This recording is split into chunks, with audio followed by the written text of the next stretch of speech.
Welcome to Ed India classes. आज हम BC के बिजनेस एंड कॉमर्शियल नॉलेज की क्लास थर्ड डिस्कस करेंगे and that is four form of business organisations. Business organisations के कौन कौन से फॉर्म हमारे पास हैं ये हम डिस्कस करेंगे। अपनी पिछली क्लास में हम लोगों ने डिस्कस कर लिया है कि बिजनेस एंड कॉमर्स क्या है, बिजनेस क्या है, कॉमर्स क्या है, बिजनेस एंड कॉमर्स क्या है, एक इंडिविजुअल का, एक हाउस होल्ड का और बिजनेस का एक दूसरे के ऊपर किस तरीके से इंटरडिपेंडेंसी है, और भी बहुत सारी चीजें हमने डिस्कस कर ली हैं अपनी पिछली क्लास में। आज की क्लास में हमें बहुत इंपॉर्टेंट क्लास है। आज की क्लास है आपकी फॉर्म ऑफ बिजनेस ऑर्गेनाइजेशन। तो बिजनेस को अगर हम इंडिया में रन करना चाहते हैं तो कितने टाइप के हमारे पास फॉर्म ऑफ बिजनेस ऑर्गेनाइजेशन है ये हमें जानना जरूरी होता है, और यही हम यहाँ पर डिस्कस कर रहे हैं। ठीक है, तो फॉर्म ऑफ बिजनेस ऑर्गेनाइजेशन की जब यहाँ पर हम बात कर रहे हैं तो basically we are talking about private business ownership की बात कर रहे हैं। किसकी बात कर रहे हैं? प्राइवेट ओनरशिप के बेसिस पे हम बिजनेस के फॉर्म को कैटेगराइज कर रहे हैं, और डिफरेंट अदर बेसिस भी हैं जिनके बेसिस पे कैटेगराइजेशन हुआ, बट मेनली ओनरशिप के बेसिस पे। तो प्राइवेट बिजनेस ओनरशिप की यहाँ पर कैटेगराइजेशन की बात करते हैं। तो अगर हम बात करें कि भाई ये बिजनेस ओनरशिप होती क्या है, ओनरशिप का क्या मतलब है, बिजनेस में ओनरशिप का क्या मतलब है, तो ओनरशिप का मतलब है bundle of rights. If you are the owner of any business, that simply means you have so many rights on that particular business. उस business पे आपके बहुत सारे rights हैं। इसी बात के लिए आपको कहा जा रहा है that you are the owner of the business। और ये rights आएंगे कैसे? Because you have contributed the capital to the form of business organization। आपने उस business को क्या दी हुई है? कैपिटल दी हुई है। कैपिटल जो आपने प्रोवाइड करी हुई है, on that basis you have got the right on that particular form of business organisation. उस कैपिटल के देने की वजह से आपको वो राइट मिला है, जिस राइट को हम क्या कह रहे हैं? Ownership right. अब इस राइट में किस बात क्या क्या होगा? इस राइट में कह रहे profit and loss belongs to the owner. If you are the owner of any business, that simply means the profit or the loss of that particular business belongs to the owner. Owner को belong करेंगे। Right to run the business, business को run करने का भी अधिकार आपके हाथ में होता है, but there are several type of business where owner are different and management is different. Management के पास अधिकार होता है बिजनेस को रन करने का, ओनर्स के पास बिजनेस को रन करने का अधिकार नहीं होता है। जैसे कह रहे हैं manage and operate day to day operation. ठीक है, वो बात आपकी खत्म हो गई। आगे देखते हैं, in certain form of business organisation ownership can be separated from management. मतलब ओनर अलग होंगे, मैनेजमेंट अलग होंगे। बिजनेस के जो ओनर प्रॉफिट जो होगा that belongs to the owner, but जो बिजनेस को कंडक्ट डे टू डे जो उसकी एक्टिविटीज होंगी वो कौन कर रहा होगा? मैनेजमेंट के द्वारा की जा रही होगी। हाँ, डिसीजन मेकिंग सारी ओनर्स की ही होगी, बट जो डे टू डे एक्टिविटीज होंगी वो किसके द्वारा करी जा रही होंगी? मैनेजर्स के द्वारा, मैनेजमेंट के द्वारा करी जा रही होंगी।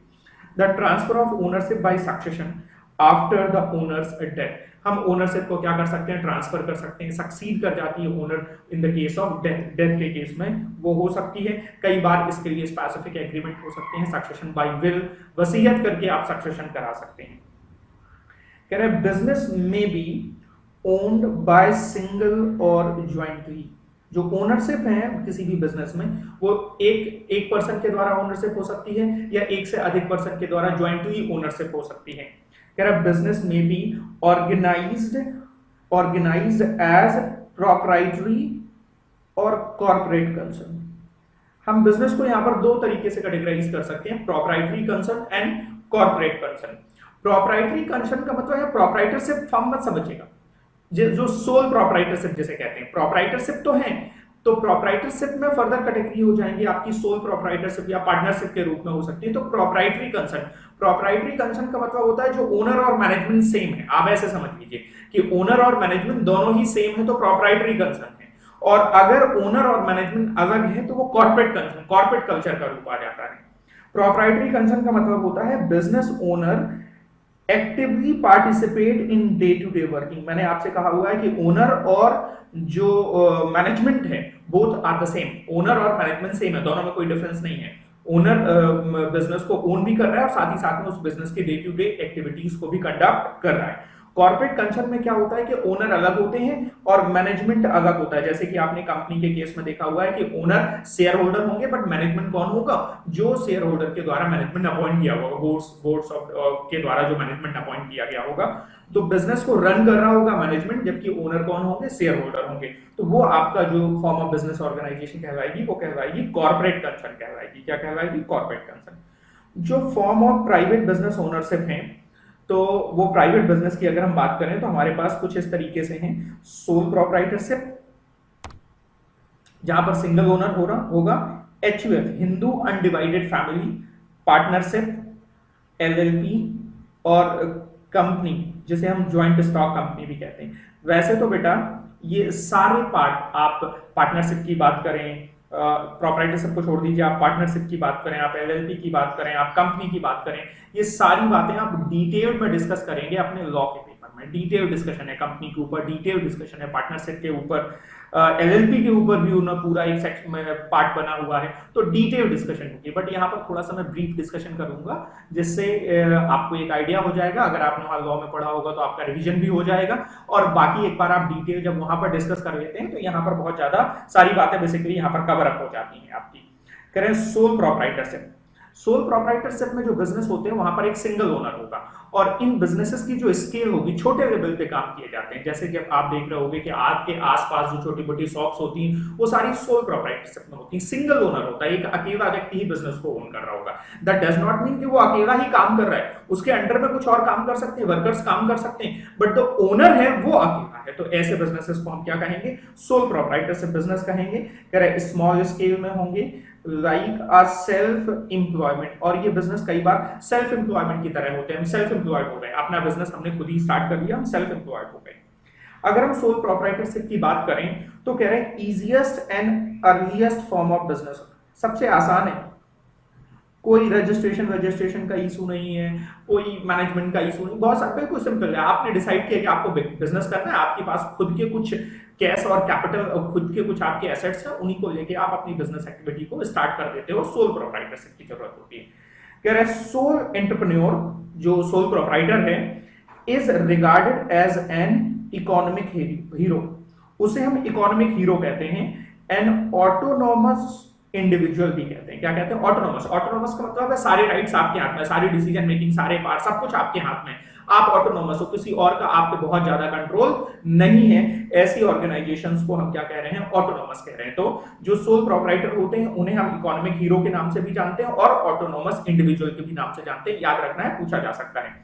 When business grows and autonomous behavior becomes the limitation, ये एक दिक्कत आ जाती है। जब बिजनेस ग्रो करता है तो बिजनेस अगर ग्रो कर रहा है तो कैपिटल की रिक्वायरमेंट बढ़ जाएगी, हमारे रिसोर्सेज की जरूरत बढ़ जाएगी, और तब एक अकेला मैनेजमेंट की हमें स्पेशलाइज्ड मैनेजमेंट चाहिए होगा। तो एक अकेला व्यक्ति अगर मैनेज कर रहा होगा, ओन कर रहा होगा, तो वहां पर उसकी लिमिटेशंस बहुत अधिक हो जाती हैं। तो वो सोल प्रोप्राइटरशिप, जहां एक तरफ एडवांटेज नजर आ रही थी शुरुआत में, दूसरी तरफ वो क्या नजर आने लगेगी, लिमिटेशन की तरह नजर आने लगेगी। Unorganised and informal sector of economy, generally ये जो सेक्टर होते हैं ये अनऑर्गेनाइज्ड होते हैं, कहीं पर रजिस्टर्ड नहीं होते हैं, और इनफॉर्मल सेक्टर है। कैसे सेक्टर हैं, इनफॉर्मल। कह रहा है follow hire and fire policy, ये कौन सी पॉलिसी फॉलो करते हैं, हायर एंड फायर। इन्हें कोई अच्छा लगा तो हायर कर लिया, आज नहीं अच्छा लग रहा फायर कर दिया।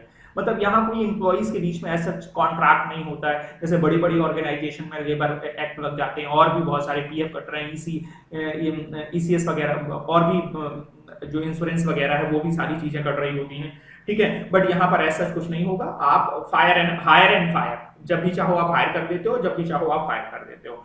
लैक ऑफ एम्प्लॉय वेलफेयर, ये एम्प्लॉय वेलफेयर की कोई बात ही नहीं करते, जैसे अभी हमने बात करी पीएफ हो या एम्प्लॉय स्टेट इंश्योरेंस वगैरह की भी यहाँ पर कोई सुविधा नहीं होती है। Lack of system to effectively deal with social and environmental concern, they are not concern with the social welfare और एनवायरमेंटल वेलफेयर। इनके पास ऐसा कोई भी सिस्टम नहीं होता है जिससे ये सोशल वेलफेयर की बात कर पाए या एनवायरमेंटल वेलफेयर की बात कर पाए। Personal saving and assets comprises his initial capital, शुरुआत में जब ये बिजनेस स्टार्ट करते हैं तो they start with their own personal capital और with their assets, लाइक अपने ही घर में अगर उन्होंने बिजनेस स्टार्ट कर दिया तो खुद की एसेट्स और खुद की ही कैपिटल से अपना बिजनेस स्टार्ट करते हैं। All profit and risk accrues to sole proprietor only. Obvious सी बात है, जब आप ओनर हो तो सारे जो प्रॉफिट्स होंगे वो भी आपको बिलोंग करेंगे, जो लॉसेस होंगे वो भी आपको बिलोंग करेंगे, और अगर कोई रिस्क होगी वो भी पूरी तरीके से आपको बिलोंग करती है। ठीक है, इस sole proprietorship form of business organisation के कुछ मेरिट्स हैं, कुछ लिमिटेशंस भी हैं। मेरिट्स क्या है? ऑटोनॉमी है, बीइंग वंस ओन बॉस, आप खुद के बॉस हो, आपकी ऑटोनॉमी चल रही है। कह रहे हैं visibility of owners and personalised services. होता क्या है, यहाँ पर जो कस्टमर होता है ना उसके सामने डायरेक्ट ओनर बैठा होता है, तो कस्टमर का भी सेटिस्फैक्शन थोड़ा सा बढ़ता है कि हम डायरेक्टली इस फर्म के ओनर के साथ डील कर रहे हैं। तो एक तो ओनर होगा, ओनर खुद डीलिंग कर रहा होगा तो पर्सनलाइज्ड सर्विस दे पाएगा, वो पॉसिबिलिटी होगी यहाँ पर कि वो ज्यादा पर्सनलाइज्ड सर्विसेज दे पाएगा as compare to other person. जैसे मैनेजमेंट में कोई और काम कर रहा होता है तो वो एक उनका एक कोड ऑफ कंडक्ट डिसाइड कर दिया जाता है, उसके हिसाब से काम कर रहे होते हैं। बट जब आप खुद ही ओनर हो तो आप कस्टमाइज वे में अपने कस्टमर को पर्सनलाइज सर्विस दे सकते हो। ठीक है, कह रहा है सक्सेशन ऑफ ओनरशिप। जो ओनरशिप है वो आप सक्सेशन भी आप उसको हो जाएगा, अगर आपकी डेथ होती है तो वो जो बिजनेस है वो आपके लीगल हायर्स को सक्सीड कर जाएगा। सक्सेशन बाय विल भी हो सकता है, वसीयत करके भी आप आसानी से सक्सेशन करा सकते हो। लिमिटेशन की अगर बात करें तो sole provider of the capital, यही एक बहुत बड़ी लिमिटेशन भी हो जाती है, क्योंकि एक इंसान की एक रिसोर्सेस आर स्केर्ड, लिमिटेशन होगी, वो ज्यादा कैपिटल लेके नहीं आ सकता। बड़ा बिजनेस आप इस तरीके से स्टार्ट नहीं कर सकते, छोटे बिजनेस तो चलो ठीक है, बट बड़े बिजनेस के लिए हमें ह्यूज कैपिटल लगती है, थाउजेंड्स ऑफ करोड़ की कैपिटल लगती है। अब एक पर्टिकुलर व्यक्ति के लिए ये थाउजेंड्स करोड़ की कैपिटल को इकट्ठा कर पाना पॉसिबल नहीं होगा, तो इस वजह से ये लिमिटेशन बन जाती है। सोल बियरर ऑफ रिस्क, भाई कल के दिन अगर कोई नुकसान भी होता है तो आप अकेले ही इस नुकसान को उठाओगे।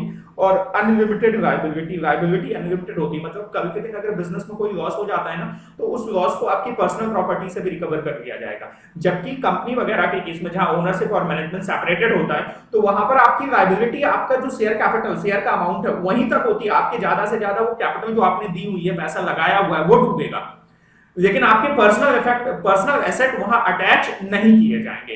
तो प्रोप्राइटरशिप में क्या होता है कि अगर कल के दिन कोई लॉस हो जाता है, कोई लायबिलिटी अनपेड रह जाती है, तो उस अनपेड लायबिलिटी के लिए आपको अपनी पर्सनल प्रॉपर्टी से वो पेमेंट करना पड़ जाएगा। ठीक है, तो ये एक लिमिटेशन होती है। Fate as a going concern doubt में रहता है, ओनर का दम बिजनेस बंद। ठीक है, तो ये हो गई प्रोप्राइटरशिप।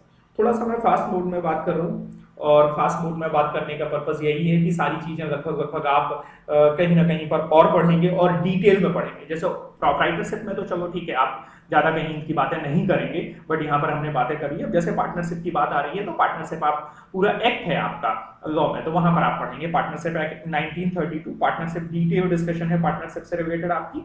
ठीक है, पार्टनरशिप की बात करें जहां दो या दो से अधिक लोग मिलकर कोई एक बिजनेस कर रहे हो, वो बिजनेस आपका क्या कहलाएगा? पार्टनरशिप कहलाएगा। ठीक है, तो कह रहे हैं co ownership of business, business की ओनरशिप कैसी होगी? को ओनरशिप, बिजनेस में be carried on by all or by some on behalf of all. एक व्यक्ति सबके लिए काम कर सकता है या सब व्यक्ति एक के लिए काम कर सकते हैं, मतलब एक दूसरे पे एक, मतलब अगर फर्म की कोई लायबिलिटी हो गई तो उसके लिए भले एक पार्टनर ने लायबिलिटी अक्रू करी हो, बट वो सब उसके लिए लायबल रहेंगे। तो कोई भी एक्ट अगर फर्म कर रही है तो एक ने करा होगा, ये माना जाएगा उस पूरे सारे बाकियों ने भी करा हुआ है। तो सारे पार्टनर एक के लिए काम कर रहे हैं या एक सबके लिए काम कर रहा है, कहने का मतलब उनकी कलेक्टिव लायबिलिटी होती है। ठीक है, इट मे बी वर्बल और रिटन। पार्टनरशिप के लिए कहा होता है, पार्टनरशिप आपकी रिटन फॉर्म में भी हो सकती है और ओरल फॉर्म में भी हो सकती है। मैरिट्स की अगर बात करें तो यहाँ पर एक एग्रीमेंट होगा, जिस एग्रीमेंट को हम क्या कहते हैं? पार्टनरशिप डीड कहते हैं। यहाँ पर लिखा हुआ था कि contract terms and condition between the partner is known as partnership deed. Partners को बीच में सारे टर्म्स एंड कंडीशन डिसाइड करके उनको नोट करा दिया जाता है, और उस नोट डॉक्यूमेंट्स को हम कहते हैं, उस नोटेड एग्रीमेंट को हम कहते हैं पार्टनरशिप डीड। तो बाकी पार्टनरशिप डिटेल आप वहां पढ़ेंगे वहां उस लॉ में। तो एग्रीमेंट, यहाँ जितनी इंट्रोडक्शन कराना है कि पार्टनरशिप आखिर होती क्या है, तो एग्रीमेंट की हमने बात कर ली। 2 और मोर पर्सन मैक्सिमम, ये याद रखना है, बैंकिंग बिजनेस में ज्यादा से ज्यादा पार्टनर 10 हो सकते हैं अगर बैंकिंग फर्म है, और बाकी किसी कोई अगर फर्म है तो ज्यादा से ज्यादा पार्टनर आपके 20 हो सकते हैं। प्रॉफिट शेयरिंग होगा पार्टनर्स के बीच में, और business objective is quite wide. जो बिजनेस का ऑब्जेक्टिव होगा एज कंपेयर टू प्रोप्राइटरशिप ये थोड़ा सा वाइड होगा, और म्यूचुअल एजेंसी होगी, मिलकर दो काम कर रहे होंगे, म्यूचुअल एजेंसी होती है पार्टनरशिप में। लिमिटेशन क्या? ये म्यूचुअल एजेंसी ही लिमिटेशन बन जाती है। कल के दिन एक ने कोई गलती करी, उसकी लायबिलिटी के सारे फर्म को वो लायबिलिटी क्या करनी पड़ेगी? बियर करनी पड़ेगी। अनलिमिटेड लायबिलिटी, यहाँ पर भी अगर फर्म किसी डेट को पे ऑफ नहीं कर पाती है तो पार्टनर्स के पर्सनल प्रॉपर्टी से वो डेट पे ऑफ किया जाएगा फर्म का। यहाँ पर भी लायबिलिटी क्या होती है, अनलिमिटेड। प्रोप्राइटरशिप में देखा हमने, पार्टनरशिप में देखा, सोल प्रोप्राइटरशिप और पार्टनरशिप में हमने देखा जो लायबिलिटी होती है ओनर्स की वो कैसी होती है, अनलिमिटेड होती है। Fate of going concern again same है, अगर किसी एक पार्टनर की डेथ हो जाती है तो जो फर्म है वो फिर गोइंग कंसर्न नहीं रह जाएगी। Succession is possible only with the consent of the other partner, अगर अदर पार्टनर राजी होंगे तो उन्हीं की राजी बाजी से सक्सेशन हो सकता है। मतलब अगर मान लीजिए एक पार्टनर की डेथ हो जाती है तो उसका जो लीगल हायर होगा वो पार्टनर में एडमिट, वो पार्टनरशिप फर्म में तभी एडमिट हो सकता है जब बाकी पार्टनर एग्री होंगे। अगर बाकी पार्टनर एग्री नहीं होंगे तो वो एडमिट नहीं हो सकता है। ठीक है, पार्टनरशिप की बात खत्म, यस और नो। चलिए फिर हम बात करते हैं लिमिटेड लायबिलिटी पार्टनरशिप। एक अच्छा, इससे पहले बात करते हैं कंपनी की। कंपनी के बारे में आप बात करें, जैसे हम ज्वाइंट स्टॉक कंपनी भी कहते हैं। क्या कहते हैं बेटा, joint stock company.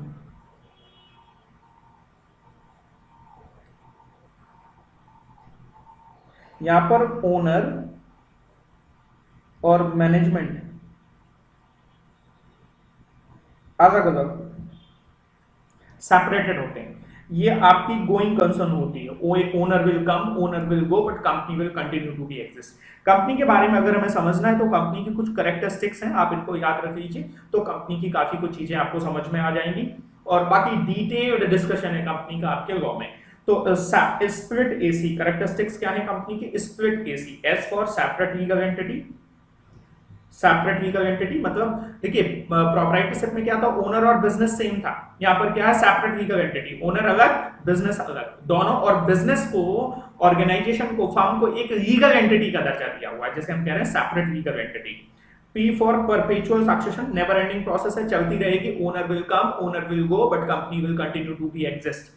Limited liability, liability of the partners की जो होती है लिमिटेड होती है, जो शेयर का अमाउंट है ना उसी अमाउंट तक उनका नुकसान हो सकता है, उससे ज्यादा नहीं हो सकता है। इनकॉर्पोरेटेड एसोसिएशन, इन्हें इनकॉर्पोरेशन कराना जरूरी होता है। ट्रांसफरेबिलिटी ऑफ शेयर, इनके शेयर्स आसानी से ट्रांसफरेबल हो सकते हैं। आर्टिफिशियल पर्सन और कॉमन सील, उनकी जो एक कॉमन सील हम कहें, एक कॉमन सील का मतलब है एक कंपनी की कॉमन सील होगी जो कंपनी का सिग्नेचर की तरह माने जाएंगे। आप कई जगह कॉमन सील को लगाना कंपनी जब 2013 ने मैंडेटरी नहीं किया हुआ है, पहले मैंडेटरी था। ठीक है, इतनी बात समझ में आ गई। अच्छा, इस कंपनी के बारे में अगर हम बात करें तो कंपनी के बारे में कुछ डिटेल बातें हम आपके मॉड्यूल से ही करेंगे। Correct, company forms of business organisation is flag bearer of corporate business. Corporate form है company, indeed is a body corporate, वो सारी बातें करी गई हैं, मेन बातों को मैं अंडरलाइन कर दे रहा हूं, इस वजह से वो आप ध्यान रखिए। In fact OPC has been most recently introduced of business organization। आज की डेट में कंपनीज है 2013 के द्वारा एक कॉन्सेप्ट लेके आ गया, one person company, even a single person can form a company. पहले क्या था, मिनिमम 2 की रिक्वायरमेंट होती थी, अब एक अकेला पर्सन भी कंपनी फॉर्म कर सकता है। सर फिर अकेला पर्सन था तो प्रोप्राइटरशिप में क्यों नहीं जाता है? प्रोप्राइटरशिप बेटा अनऑर्गेनाइज था, वहां पर लायबिलिटी अनलिमिटेड थी, बट जब वो कंपनीज एक्ट में ओपीसी की तरह रजिस्टर्ड होगा तो वो एक ऑर्गेनाइज फॉर्म में आ जाता है और यहाँ पर लायबिलिटी उसकी लिमिटेड हो जाएगी और आपको कंपनी को जो बेनिफिट मिलते हैं वो बेनिफिट यहां पर भी आपको मिल रहे हैं।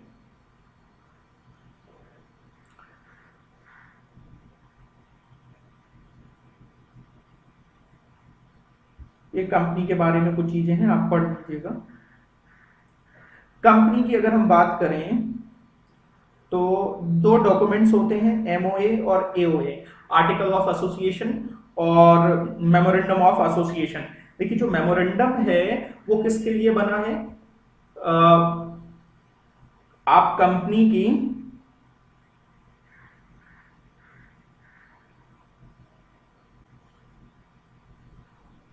मेमोरेंडम जो बना हुआ है वो कंपनी के ऑब्जेक्टिव की बात करता है, कंपनी के बिजनेस इंटरनल मैनेजमेंट के लिए बात करता है, और जो आर्टिकल बना हुआ है वो एक्सटर्नल मैनेजमेंट के लिए बात करता है।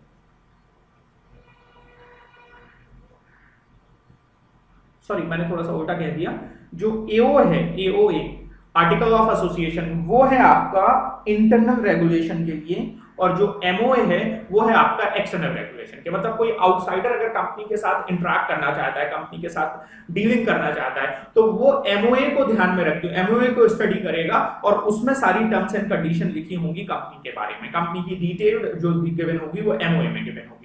एओए जो होता है वो इंटरनल मैनेजमेंट के लिए होता है कि इंटरनली किसको क्या राइट दिया गया, किसको क्या रिस्पांसिबिलिटी दी गई है, वो सारे राइट और रिस्पांसिबिलिटी एओए में गिवन होंगे जो इंटरनल मैनेजमेंट के लिए होंगे बेटा, ठीक है।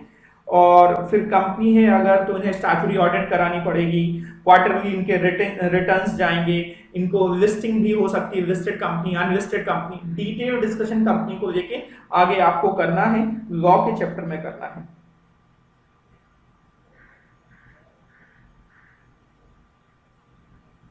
मैंने आपको जनरली जो बातें यहाँ पर दी गई हैं वो आप कैरेक्टरिस्टिक्स याद रखिए, सारी बातें यहाँ पर कवर अप हो जाएंगी, बाकी आप वहां पर डिस्कस करिएगा। मेन पॉइंट हम यहाँ पर पढ़ लेते हैं। Private limited company versus public limited company. Private limited company और पब्लिक लिमिटेड कंपनी में क्या डिफरेंस है, तो कह रहे हैं feature of private limited company और feature of public limited company. Minimum number of member private limited में 2 चाहिए, पब्लिक लिमिटेड में 7 चाहिए, कम से कम, अनलिमिटेड बाकी फिर कोई नहीं। मैक्सिमम प्राइवेट के लिए 200 है और पब्लिक के लिए फिर कोई लिमिट नहीं, ठीक है। मैक्सिमम की, पब्लिक के लिए कोई लिमिट नहीं है। There are restriction on transfer of share. Private के केस में shares are transferable but not freely transferable, but public के केस में शेयर्स आर फ्रीली ट्रांसफरेबल, इनके शेयर्स स्टॉक एक्सचेंज में लिस्टेड हो जाते हैं और वो फिर फ्रीली ट्रांसफरेबल हो सकते हैं, हो जाते हैं। मिनिमम नंबर ऑफ डायरेक्टर्स 2 और यहां पर 3। Private companies are exempted from constituting such committee of board of director as audit committee, CSR committee, stakeholders committee। ये बेटा बहुत सारी कमिटीज बनानी पड़ती हैं, ये कमेटी प्राइवेट में जरूरी नहीं है बट पब्लिक कंपनी में ये सारी कमेटी बनानी पड़ेंगी बेटर कॉर्पोरेट गवर्नेंस के लिए। किस बात के लिए, better corporate governance. It can start business upon incorporation. ध्यान रखना दो चीजें होती हैं, एक बिजनेस आपने इनकॉर्पोरेट कराया, कंपनीज एक्ट में आप रजिस्टर्ड किए, प्राइवेट कंपनी हो तो तुरंत अपने बिजनेस को स्टार्ट कर सकते हो, और अगर पब्लिक कंपनी हो तो आपको वेट करना पड़ेगा certificate of commencement of business का। किसका वेट करना पड़ेगा, certificate of commencement of business. जब तक आपका certificate of commencement of business नहीं आ जाएगा तब तक आप अपने बिजनेस को कमेंस नहीं कर सकते हो, ठीक है। तो कंपनीज की अगर हम बात करें तो कंपनीज एक्ट 2013 आज की डेट में एप्लीकेबल हो रहा है। आपको रजिस्ट्रेशन कराना पड़ेगा, रजिस्ट्रेशन जहां पर हम कराते हैं उसे आरओसी कहते हैं, रजिस्ट्रार ऑफ कंपनीज। अगर आपके शेयर लिस्टेड हो जाएंगे स्टॉक एक्सचेंज में तो आप पे security exchange board of India, SEBI की भी रेगुलेशंस आ जाएंगी, आपको सेबी की रेगुलेशंस फॉलो करनी पड़ेंगी। इस तरीके से कुछ थोड़ा सा ऑडिट करानी पड़ेगी आपको, स्टैट्यूटरी ऑडिट अगर आप कंपनी का फॉर्म है तो ऑडिट आपको करानी पड़ेगी, ठीक है।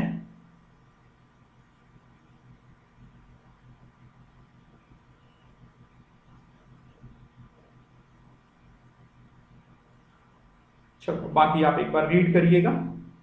और वैसे आपको यहाँ तो छोटा बहुत सारी चीजें इसमें कंपनी में, types of company, private company, public company, government company, small company, dormant, बहुत सारी चीजें हैं, यहाँ ज्यादा डिटेल के नहीं। यहाँ पर एक इंट्रोडक्शन है कि हाँ हमारे पास कितने तरीके के फॉर्म ऑफ बिजनेस ऑर्गेनाइजेशन हो गए बेटा, कितने तरीके के फॉर्म ऑफ बिजनेस ऑर्गेनाइजेशन हो गए, प्रोप्राइटरशिप, पार्टनरशिप, एचयूएफ, एलएलपी और कंपनी। अब हमारे जो बचे हुए हैं वो कौन से बचे हुए हैं बेटा, एक तो बचा हुआ है एचयूएफ।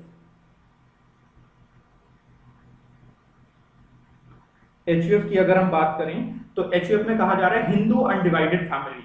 बेटा हिंदू अनडिवाइडेड फैमिली का मतलब क्या होता है कि वो ज्वाइंट फैमिली जिसमें 50 मेंबर हो। बेसिकली यहाँ पे एचयूएफ का मतलब होता है फैमिली ओन्ड बिजनेस, कोई भी पैतृक बिजनेस जिसे हम एचयूएफ कह सकते हैं, और जिसमें जो लोग जुड़े हुए हैं वो केवल और केवल घर के मेंबर हैं। वो मेंबर बाय बर्थ से बनते हैं, या कई बार अगर मेल चाइल्ड है तो उसकी मैरिज के बाद कोई जो उसकी वाइफ आती है वो भी मेंबर बन जाती है।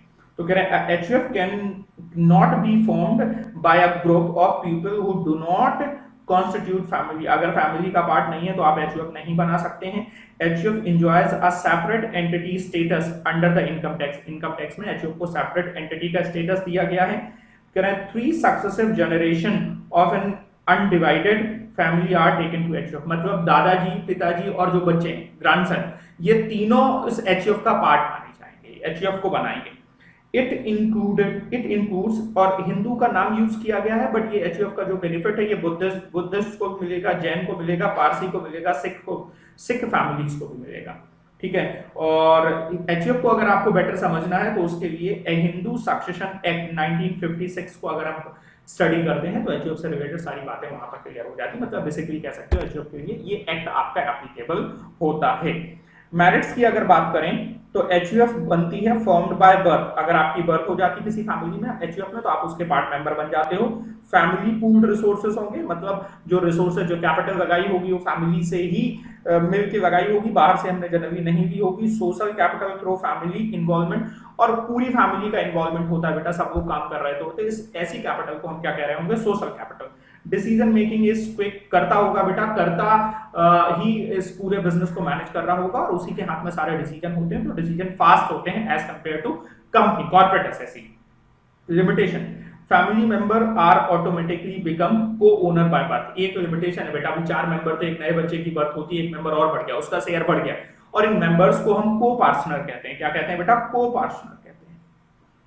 अनलिमिटेड लायबिलिटी ऑफ कर्ता, ये एक डिमेरिट है कि जो कर्ता की लायबिलिटी होती है अनलिमिटेड, कल के दिन कोई लॉस हो जाता है तो कर्ता की जो पर्सनल प्रॉपर्टी होगी ना उससे वो लॉस रिकवर किया जाएगा।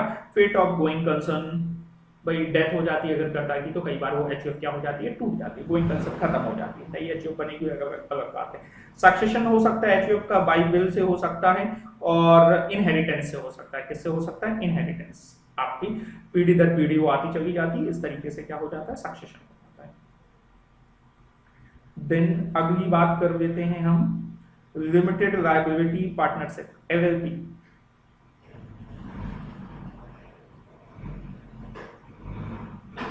देखिए हमने पार्टनरशिप पढ़ा और हमने कंपनी पढ़ा। पार्टनरशिप के कुछ बेनिफिट थे, कंपनी के कुछ बेनिफिट्स थे, पार्टनरशिप के कुछ डीमेरिट्स थे। तो पार्टनरशिप और कंपनी के बीच का एक फॉर्म बना दिया गया जिसको एलएलपी कहा गया, और जिसमें पार्टनरशिप के भी बेनिफिट रखे गए और कंपनी के भी बेनिफिट रखे गए, और एक नया फॉर्म बना दिया जिसे हम कह रहे हैं एलएलपी। जो पार्टनरशिप की डीमेरिट थी वो यहाँ पर रिमूव करके उसको मेरिट के रूप में कन्वर्ट कर दिया गया, और जो कंपनी की मेरिट थी वो यहाँ पर इनकॉर्पोरेट कर दी गई। आप ऐसे समझिए, liability of the partner is limited. Partnership में क्या होगा, जो पार्टनर्स की नाम है उसका limited liability of partnership. Mandatory to incorporate, partnership में आपके पास ऑप्शन था, आप उसे रजिस्टर्ड करा सकते थे, नहीं भी करा सकते थे, बट यहाँ पर आपको रजिस्टर्ड कराना पड़ेगा। LLP act 2009, separate legal entity का दर्जा है इसको बेटा, कैसा दर्जा है, सेपरेट लीगल एंटिटी का दर्जा है। परपेचुअल सक्सेशन है, hybrid form of companies and partnership. ठीक है, समझ में आ रही है बात, यस। मेरिट्स, मेरिट्स क्या है, अनलिमिटेड लायबिलिटी है, इनकॉर्पोरेटेड एसोसिएशन है, लीगल एंटिटी है, गोइंग कंसर्न है, no maximum limit of partner, जैसे कि पार्टनरशिप में था 10 और 20, यहाँ पर ऐसी कोई लिमिट नहीं है। Every partner is an agent of the firm. अब यहाँ पर आप एजेंट हो, अगर कोई, तो आपके हिस्से की जो लायबिलिटी होगी वही आपको बियर करनी पड़ेगी, आपकी जो कैपिटल जितनी आपने एग्री कर रखी है, जो आपकी कैपिटल बची है। अनलिमिटेड नहीं है लायबिलिटी। पार्टनरशिप में क्या होता है कि अगर कोई पार्टनर दूसरे पार्टनर की भी लायबिलिटी वो भी आपको बियर करनी पड़ सकती थी। ठीक है, लिमिटेशन की अगर हम बात करें तो स्टैट्यूटरी कंप्लायंसेस बढ़ जाते हैं बेटा, लीगल कंप्लायंसेस बढ़ जाते हैं। जैसे पार्टनरशिप में कोई कंप्लायंसेस नहीं थे, बट यहाँ पर अगर आप आते हो तो यहाँ पर आपके लीगल कंप्लायंसेस बढ़ जाते हैं इस फॉर्म ऑफ बिजनेस ऑर्गेनाइजेशन। ठीक है, मेरी बात समझ में आती है, चलिए वेरी गुड। ये हमने types of form of business organization discuss कर लिए। आपका काम क्या है, एक रीडिंग करनी है बेटा। यहाँ पर एक एक चीज को पढ़ के भी एक एक वर्ड किया जाए उससे कोई फायदा नहीं है। आप एक बार प्लेन रीडिंग करिए, मैंने आपको बातें समझा दी। और रही बात ये कंपनी की या पार्टनरशिप की, और यहाँ पर जो गिवन है वो मैंने आपको बता दिया। बाकी डिटेल डिस्कशन आपके लॉ में आपको मिलेगा, पूरा डिटेल डिस्कशन है, पूरा एक पार्ट है, पूरा कंपनी का एक पार्ट है, पार्टनरशिप का एक पार्ट है, वहां पर आपको डिटेल डिस्कशन आपको मिलेगा। ठीक है, चलिए थैंक यू। अगली क्लास में हम लोग स्टार्ट करेंगे अपना अगला चैप्टर है, that is business environment. Business environment को शुरू करेंगे और इसी तरीके से 10 to 12 क्लासेस में हम ये आपका सिलेबस कंप्लीट कर लेंगे। चलो थैंक यू।